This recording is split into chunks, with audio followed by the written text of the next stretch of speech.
Hello friends and welcome to another episode of Start Select. She is Jane Douglas. And he's Guy Cocker. Come join us now as we launch headfirst into a great bubbling vat of liquid gaming goodness. This week we're going to be following GameSpot UK intern Alistair Stevenson as he guides us through the PS3's remastered HD version of the Prince of Persia Trilogy. I'll be wearing my sneakers for sneaking in Assassin's Creed Brotherhood. And we'll be looking back at our BAFTA-hosted Enslaved Q&A session, including exclusive footage of the making of the game. But wait, there's more. Come back. We'll also be running down some of the week's big news, the hottest new releases, and giving away copies of Assassin's Creed Brotherhood, as well as a big bundle of Blu-rays. You may know that we have a news channel on GameSpot and that news channel is full to the brim with the biggest stories from the world of games. But we know that you're busy people, so we've pulled up the two top stories recently on the site. Guy, first up, you've got the latest on Gran Turismo 5. Yep, so Sony and Polyphony's Racer is actually finally, we're not kidding around this time, it's definitely not going to get postponed again, release date. The game is being released on PlayStation 3s worldwide on November the 24th. That's next Wednesday, people. You can get your grubby paws on it then. The game will be available in 3 flavours in the UK and US. The Standard Edition, which contains just the 5 years in development game, and the Collector's Edition, which has got an RRP of £60, which gets you a bunch of extras, including a special packaging, Collector's Edition inlay sleeve, art, 200-page driver's strategy guide, 5 collector's edition art card postcards, 5 collector's edition chrome line car packs, and an exclusive Polyphony designed dynamic theme. That's what I'm getting it for. Right. I'll believe it when I have it in my hands, I think this, but the one to get, it sounds like you've pulled this up. I didn't even know this existed, but a signature edition. Well, why stop at a mere £60 collector's edition when you can have the signature edition for £150, which will get you a metal sculpted box, GT leather wallet, competition entry to win a Mercedes SLS AMG, and an exclusive GT branded model of same, branded USB key, GT branded metal key fob, and Gran Turismo 5 signature edition coffee table book. So yeah. I love it that you get a competition entry. It's like when you go to the airport and you have to pay to enter a competition to win a car. But it's free. But it's free, well with the £150 signature edition. Yeah. Exactly. And speaking of large sums of money, last week was the biggest ever for game sales in the UK, thanks mostly to the little game that could, also known as Call of Duty Black Ops. Black Ops sales generated an estimated 81.9 million in the 5 days after launch, grossing more than the entire UK entertainment software market in the preceding 2 weeks. That made Black Ops' launch week the biggest grossing ever for game sales in this country, to the tune of £113.8 million. A record-breaking 2 million copies of Black Ops were sold, and that's 13% more than the previous record holder, Modern Warfare 2. Microsoft's camera-based Kinect system arrived in the shadow of COD Blops, but did claim the only other new entry in the top 10, with flagship title Kinect Sports debuting at number 4. So not too bad. So yeah, Kinect Sports doing well. Dance Central was outside the top 10, which was slightly disappointing, having played that game and loving it at the moment. But I guess the big news this week is Black Ops, which people doubted whether it would do as well as Modern Warfare 2, was blown out of the water. You know, Treyarch's the big dog now. Well, blown it out of the water to 13%. But yeah, I think we'll see over the long term. I think some analysts before launch were saying that in lifetime sales, Modern Warfare 2 will actually do better. But maybe it was like the perfect window for Black Ops to launch. So again, not too shabby. Doing all right. Yes. Activision got some more monies. Yeah. Cool. Well, you can check out all those news stories and more. Just head over to gamespot.com/news. Long before the Prince of Persia was chesty Jake Gyllenhaal, or voiced by the voice actor that's in everything, Nolan North, he was the star of the Sands of Time trilogy. Now, you lot might be too young to remember that, but the trilogy has been remastered and arrives on the PlayStation Network and PlayStation 3 today. Alistair Stevenson puts the now HD Prince through his paces.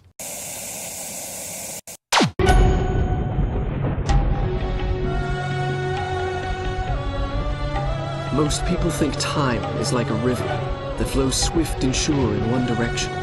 But I have seen the face of time, and I can tell you, they are wrong. Hi, I'm Alistair Stevenson for GameSpot UK, and today I'm going to be running you through the Prince of Persia Trilogy, the HD re-release of the now legendary Sands of Time games. The package is out exclusively on PlayStation 3 today, so here's what to expect from this 3D-ready update. For those who missed it, or are too young to remember, it all began in 2003 when Sands of Time wowed us with its combination of visually stunning acrobatics and imaginative level design. The sequels Warrior Within and Two Thrones followed in 2004 and 2005, creating the milestone trilogy so fondly remembered today. The This latest release sees all 3 of the original titles contained on one Blu-ray disc, with updated HD graphics and an all-new 3D mode for those lucky enough or rich enough to own a 3D television. Why is it that every time disaster strikes, I find myself without a proper blade? Hardcore fans of the trilogy will be pleased to hear that this update offers a faithful port of the original games. The Prince's glib remarks still manage to entertain, and the platform is still as challenging and rewarding as ever. The game's HD upgrade has also worked well. While it's still obvious for playing an older game, the quality of the HD graphics lets you appreciate the fluidity of animation and quality of textures, details which you probably missed when playing the game at standard definition on an older console. One of the trilogy's biggest draws will be the new 3D mode, which other than in Sands of Time, that at points could suffer from a diminished frame rate, is a welcome addition that will allow you to see the game in entirely different light. Unfortunately, the 3D mode is only available when the game is being run on a 3D television, so you'll have to get your wallet ready for a hefty payout if you haven't already. You will never reach our shores alive. For your sake, you better hope I don't. Unlike the graphics, Ubisoft has chosen to leave the gameplay untouched. This means that as well as having the original game's strengths, the release also contains their weaknesses, including the repetitive combat of Sands of Time and the tiresome baditude of Warrior Within. Despite this, the positive aspects of each game still far outweigh the bad, and the games are still a delight to play.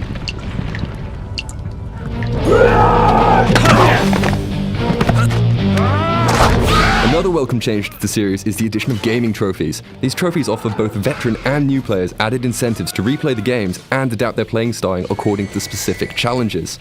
A good example is the nigh on impossible Game Master Trophy, which requires you to complete Sands of Time using only 20 sand rewinds. Hefty feat for any gamer. The HD re-release is a welcome upgrade to a much-loved trilogy. With the addition of high-definition visuals and the chance to win trophies, the classic HD Prince of Persia package offers a real incentive for gamers to revisit or discover the trilogy for the first time. It's released exclusively on PlayStation 3 on November 19th in the UK, and will be available for download in other territories.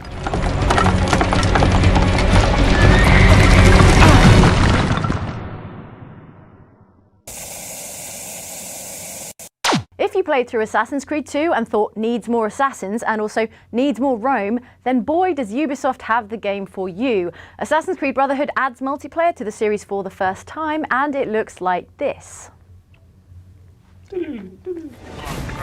Ciao Bella, I'm Signor Guy Cocker de London, and this is my guide to the multiplayer in Assassin's Creed Brotherhood. I'm here to give you an intro to Ubisoft's new multiplayer modes, plus offer some tips to give you an edge over the noobs. Brotherhood is the first time in the Assassin's Creed series where you can take the fight online and assassinate your friends. While you may not have thought Assassin's Creed ever needed a multiplayer mode, we're pleased to report that it not only provides a new and unique online experience, it's also one that you'll want to keep coming back to. The basics of the game are simple: assassinate and avoid being assassinated. You choose from one of a cast of familiar characters, such as the Harlequin, Doctor or Courtesan, and are dropped into a city full of similar looking non-playable characters. The gameplay is essentially the same as in the single-player game. You use your agility to move around the world undetected, and your stealth skills to blend into the environment to stop getting caught.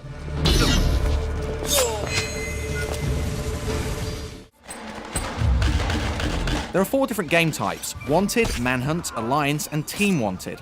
Wanted is your basic deathmatch. You're given a target and you have to hunt them down. You're also the target for other players though, and the more kills you successfully perform, the greater number of players will be after you.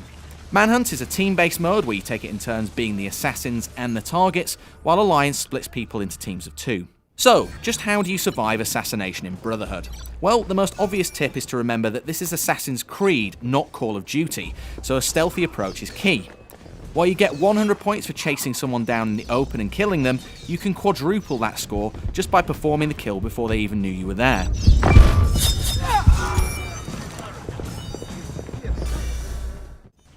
Our second tip is to learn the environments, as they contain chase breakers that you can use to make a hasty getaway if necessary. Chase breakers include shiny doors and gates. Run through these and they'll automatically close behind you, stalling your adversary in the process. The same goes for the new lists, which propel you up to the top of buildings, and as they take a few seconds to reset, they give you a much needed head start on your would-be assassin. Our third tip is to use the perk system effectively. Like any modern action game, Assassin's Creed Brotherhood rewards you with new toys to play with the more kills you perform. If you're playing Manhunt, for example, make sure you equip something defensive like Disguise when you're playing as a civilian, or something more offensive like the Hidden Gun if you're playing as the assassin. Number 4, remember to use your targeting ability. If you're approaching someone who looks like your target, just hit the target button. This will focus the camera on them so you can watch their actions and judge whether they're a human or AI, and if they do bail, you'll be able to track them more easily if they're targeted.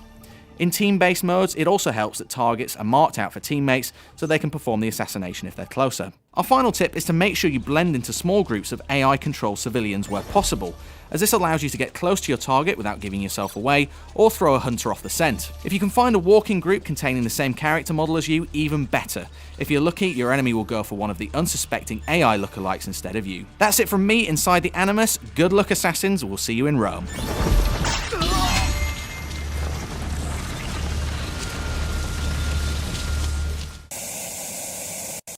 Enslaved: Odyssey to the West won acclaim for its compelling story and lifelike animation, thanks in part to its innovative performance capture.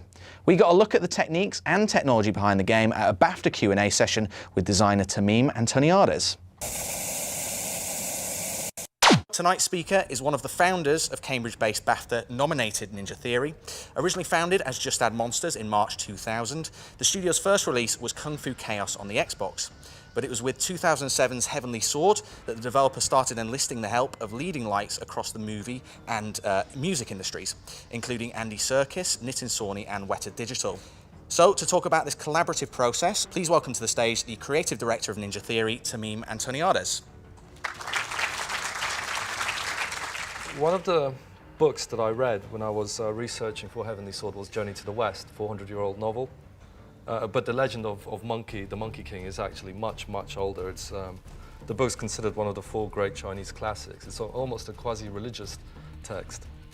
And so when we adapted it, we wanted to, we felt like we could just adapt it in a different way. It didn't have to be a literal translation. We'd already done a big Eastern epic game with Heavenly Sword, and we wanted to do something different. So it was as simple as asking my art director, Alex, what would you like to work on next in terms of style? And he said sci-fi. So we went, fine. Let's replace the magic with technology, replace the demons with robots, and see what we come up with.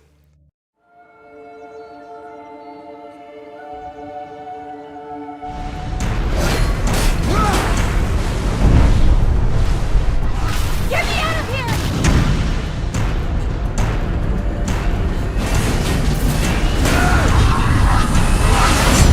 It had to be highly cinematic with believable characters, because you've got to believe that this girl you're protecting is real. The action we wanted to be, you know, man versus machine, with lots of robots of all kinds of shapes and sizes, and to have quite a big. The kind of like the heart of the game is the interaction between Monkey and Trip, not just in terms of drama, but in terms of gameplay as well. We had a really hard time trying to source a motion capture studio anywhere that could do the level of performance that we needed. Oh yeah, we hired this PhD guru, and we worked with him on actually doing this mathematical formula for translating dots on an actor's face into a CG character. And Andy, of course, is like, you know, he's the king of performance capture. He worked with us on Heavenly Sword. On Enslaved, he co-directed the shoot with me. We did a 4-week shootout in Los Angeles at House of Moves, and it was like shooting a movie. So, I mean, performance capture is just amazing when it works. It's capturing voice, body, face of multiple actors on set, acting naturally against each other, and it's, you know, Andy's often said it's the purest form of acting, because there's no sets, no costumes, no prosthetics. And you've got 140 cameras around you, so there's nowhere to hide. Like, you've just got to get out there and perform, and it's like black box theatre. Trip! No! Oh, come on. Trip! Can you hear me? Trip! Monkey! She stopped breathing! So very early on, right at the beginning, we got Nitin Sawhney on board. Like, he's done so many films.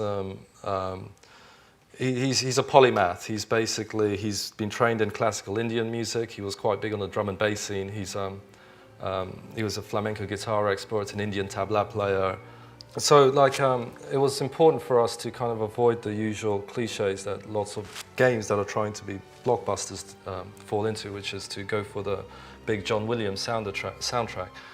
Each of the musical themes is based around the characters and their journey throughout the game. And Nitin's that's what he brings from basically the movie side of things. You know, he brings that kind of sensibility and experience with him.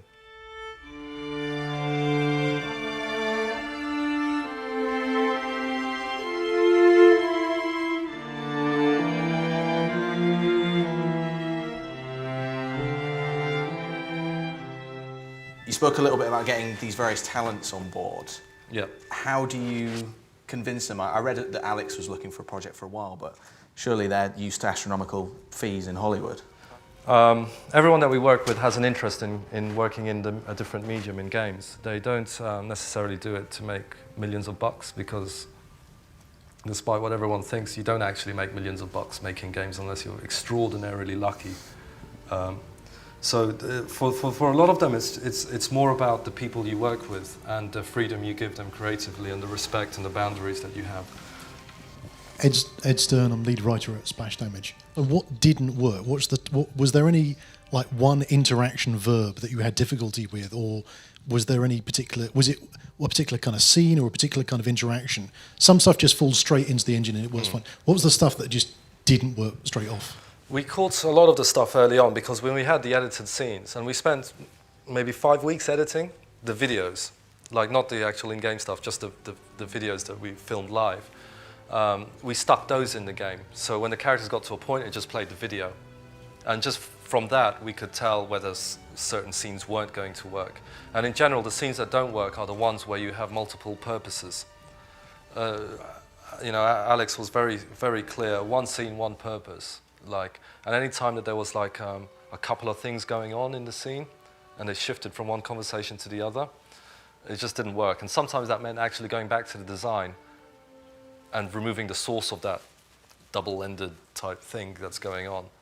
But simplicity seemed to work, like just getting it down to its bare bones. The simpler it is, the less trouble, the less you're going to tie yourself into knots. Hi, I'm Sven. I'm a features writer for Spong. I just wanted to get your thoughts on what you feel is the role of story in games on a grand scale, because a lot of Ninja Theory games tend to be a lot of heavily focused on the storyline and the cinematics of the games. And you mentioned in your presentation that Alex likes to kind of break down scenes into like bare essence and stuff like that. Do you think that's a perfect structure for a game, or do you think it works in film as well? What are your thoughts on that? What Alex brought was his film experience into our game.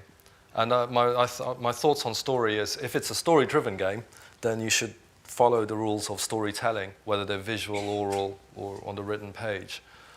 So I think Alex fitted quite well into that. If it's not a story-driven game, then you shouldn't force a story on there at all. But if you're gonna, I believe passionately that the skills he brought from the film world work in games, despite our skepticism.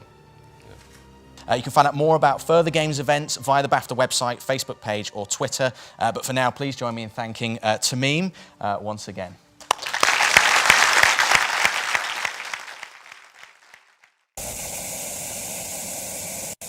It's yet another big week of game releases this week. Here are the hottest new titles aiming to part you with your hard-earned cash, or possibly ill-gotten, we don't know, cash monies. First up is Assassin's Creed Brotherhood, wherein Ezio Auditore di Firenze returns, this time with some new Assassin's bros in an epic struggle against the powerful and shadowy Templar Order. Need for Speed Hot Pursuit comes out on the PS3, Xbox 360, PC and Wii. EA wants to jumpstart its stalled racing franchise with Hot Pursuit, a cops and robbers style racer that rolls off the line of the studio behind Burnout and shifts Need for Speed back into top gear. All right, I will stop now. Need for Burnout, or Burnout for Speed? Need for Burnout Need Speed. for Burnout Speed. Hot Pursuit. Hot Burnout. Harry Potter and the Deathly Hallows is next, the part 1 of the series. Harry Potter takes a dark turn in this third-person shooter. The boy who lived battles Death Eaters and Dementors while fleeing for his life across the wilds of England, and the 360 version is Connect ready. Blood Drive's out on the PS3 and Xbox 360 and takes us once more into the post-apocalyptic zombie-plagued Breach, but with a Destruction Derby spin. Cue a gladiatorial arena filled with armoured war machines set for racing, wrecking each other and destroying the living dead. Apache Air Assault is up next. It's a modern combat flight simulation game in which players control a variety of lethal Apache attack helicopters outfitted with military-grade weaponry. Also, Fling Smash is out on Wii, the athletic fun of tennis and the instant gratification of pinball together at last. It comes bundled with a Wii remote with Wii Motion Plus. We gave it a 4 out of 10, mind. Don't buy it. Next up is EA Sports Active 2 on the PlayStation 3, Wii and Xbox 360, again Kinect enabled on 360. And then there's Marvel Superhero Squad, the Infinity Gauntlet. Doctor Who returns to Earth on the Wii and Split Second comes to the PlayStation Portable. And Create, EA's family-friendly sandbox puzzle game on 360, PS3 and Wii. Time for your feedback. You can send us your comments, questions and Sonic fanfiction via Twitter, where we're at GameSpotUK, on Facebook, where we're facebook.com/GameSpotUK, or on the site at GameSpot.com/StartSelect. And I particularly want your Sonic erotic fanfiction. You can send that to my personal address. First up, among the comments on Facebook about Gran Turismo 5 release date is Ben Monroe. He says, I'm afraid that after all this time, it's not going to be worth it, and it will be unable to win me over, having been so used to playing Forza to fill the gap. That's 3 Forza games in the gap, actually. Stuart Stubbs Gunning says, I don't see how delays could dissuade someone from getting it. Most people from day one knew they were going to get this or not, no matter when it was coming out. While I waited through the delays, I sunk my teeth into some quality driving titles like Dirt 2, Motorstorm and Burnout, and now it's almost here, I'll have it day one. It's like that Duke Nukem thing where you pre-ordered it 10 years ago or whatever, and now 5 years, it's probably going to be out of date. Rich Moulin says, I don't get how a game can be judged good or bad by its delay. It's probably going to be good and will be bought by me. So what it's delayed, it's probably better for it, and it's not as though there have been no other games to play. Has it cost anyone anything being delayed? Don't get the fuss, hopefully getting this for Crimbo. All right, and David King says, first thing I'm going to do is buy a Kia Ceed and try and beat all the stars in a reasonably priced car times on the Top Gear track. All right, you can also chime in on our Start Select page over on the site. It's gamespot.com/startselect. Adam Harries has done just that. He says, how about a game development segment like Greatest Gaming Rig, where the team try to make a simple video game in a month or so? It could be really interesting and give people a better idea of what making games is actually like. It doesn't have to be complex or anything. A simple 2D platformer may be made in Flixel, or something would do nicely, but still it would be good. Jane, do you have the technical know-how? I'll get the technical know-how. I'm in. Let's do that. Let's do it. All right. So they're just setting us challenges now. I like this. Okay. And Lee11 says, I think the rig looks pretty good, cable management and all. And I do love flashy lights. Don't have much faith in the performance benefits, seeing how I'm slowly losing faith in the game development sector. Where's the innovation? It doesn't have to be brilliant, but it does have to be. If you like flashy lights, we got some on that. We've got your flashy lights. We've got your flashy lights. Last time on the show, we gave you the chance to win one of 5 copies of Rock Band 3 on PS3. All you had to do to win one was answer the very, very almost too simple question. How many buttons are there on the fretboard of the new Rock Band 3 Pro Guitar controller made by Mad Catz? And the answer was 102. Who are the winners though, Jane? The winners are... Ta-da. DJ Russell, Sally Brooke, Luke Gray, Jamie Cottage and Jacob Phillipson. This time around, we've got more competitions than you can shake a very big stick at.